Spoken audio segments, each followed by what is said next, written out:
যুক্তরাষ্ট্রের পররাষ্ট্র দপ্তর আবারও কড়া ভাষায় সতর্ক করেছে, মার্কিন নাগরিক বিশেষ করে দ্বৈত নাগরিকত্বধারীদের ইরান ভ্রমণ থেকে বিরত থাকার আহ্বান জানানো হয়েছে। বৃহস্পতিবার এক সংবাদ ব্রিফিংয়ে পররাষ্ট্র দপ্তরের মুখপাত্র ট্যামি ব্রুস জানান, ইরানে এখনও মার্কিন নাগরিকদের নির্বিচারে আটক রাখার প্রবণতা দেখা যাচ্ছে।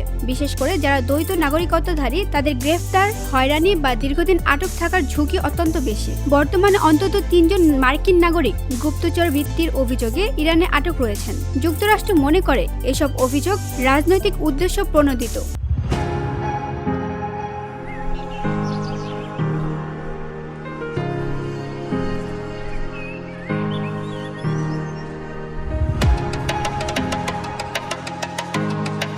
এই সতর্কতার পেছনে রয়েছে চলমান আঞ্চলিক উত্তেজনা। গত 22 জুন ইসরায়েল ও ইরানের মধ্যকার 12 দিনের যুদ্ধে উত্তপ্ত পরিস্থিতিতে যুক্তরাষ্ট্র ইরানের নাতাঞ্জ, ফার্দো এবং ইস্পাহান পারমাণবিক স্থাপনায় বিমান হামলা চালায়।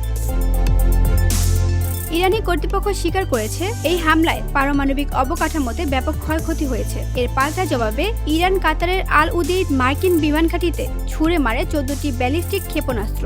এই ঘাঁটি মধ্যপ্রাচ্য যুক্তরাষ্ট্রের অন্যতম গুরুত্বপূর্ণ সামরিক স্থাপনা। পরিস্থিতি যখন আরও উত্তপ্ত, ঠিক তখনই যুক্তরাষ্ট্রের প্রেসিডেন্ট ডোনাল্ড ট্রাম্প একতরফাভাবে যুদ্ধবিরতি ঘোষণা দেন।